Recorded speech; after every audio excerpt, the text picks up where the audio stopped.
تهجير سكان قطاع غزة إلى دول العالم وسط حرب مدمرة تشنها إسرائيل على قطاع غزة ونزوح مئات الآلاف، مخططات إسرائيلية تظهر على العلن لنقل سكان القطاع إلى دول العالم.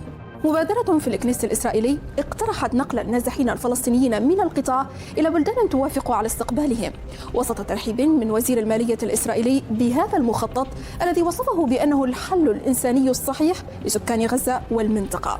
في المقابل كشفت حركة فتح لقناتي العربية والحدث عن موقفها الرافض لهذه المبادرة التي وصفتها بالمتطرفة.